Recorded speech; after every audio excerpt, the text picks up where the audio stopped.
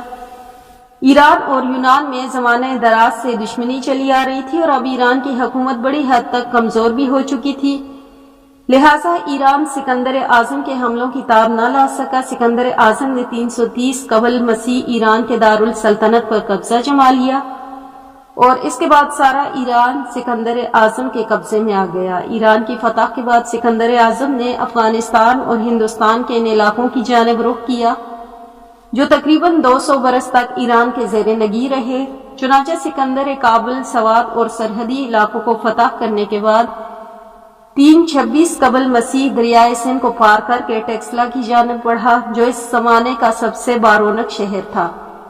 ٹیکسلا کے راجہ سکندر کا نہایت ہی پرجوش طریقے پر خیر مقدم کیا گیا، اور اس خیر مقدم کرنا بھی چاہیے تھا، کیونکہ اس نے اپنے حریف راجہ پورس اور اس کی حکومت کو سکندر کے ہاتھوں ختم کرنے کے لیے سکندر کو ہندوستان آنے کی دعوت دی، کہ پنجاب کے راجہ پورس پر حملہ کرنے کے لیے سکندر کو ہر ممکن فوجی امداد بھی دی۔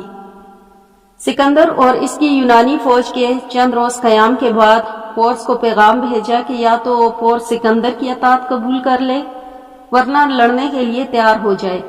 پورس ایک نہایت ہی بلند حوصلہ بہادر راجہ تھا۔ اس نے سکندر کا اعلان جنگ قبول کیا اور صاف الفاظ میں سکندر کو مقابلہ کرنے کی دعوت دی۔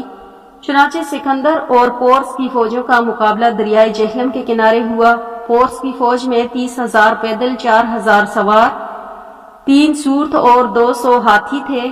دونوں حکمرانوں میں سخت ترین مقابلہ ہوا، لیکن پورس کو محض اس بنا پر شکست ہو گئی چونکہ پورس کے حل ڈالا تھا، لیکن اس بے انداز نقصان کے باوجود پورس بڑی مردانگی کے ساتھ مقابلہ کرتے ہوئے زخمی ہونے کے بعد گرفتار ہوا۔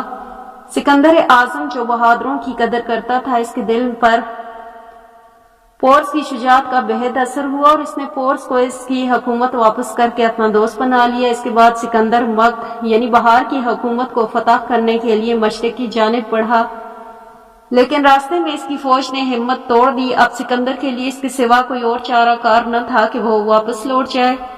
چنانچہ سکندر راجہ پورس اور راجہ ٹیکسلا کو اپنا قائم مقام مقرر کرنے کے بعد ایران کے راستے یونان کو روانہ ہو گیا، لیکن راستے کی تکلیف نے سکندر کو بیمار کر دیا، اور یہ بیماری اس قدر بڑی کہ سکندر بابل کے مقام 332 قبل مسیح 32 برس کی عمر میں راستے میں موت کا شکار ہو گیا۔ ہندوستان میں آرین قوم کی یورش سے لے کر سکندر اعظم کے حملے تک ایک نظر ڈالنے کے بعد یہ پتہ چلتا ہے کہ ہندوستان تھوڑے تھوڑے وقفے کے بعد برابر بیرونی حملوں آواروں کی عنایتوں کا شکار رہا۔ اس کے علاوہ قدیم ہندوستانی تاریخ ہم کو یہ بتاتی ہے کہ اس بر اعظم میں جو حکومتیں قائم تھیں وہ بری طرح سے خانہ جنگی کے مرض میں مبتلا تھیں۔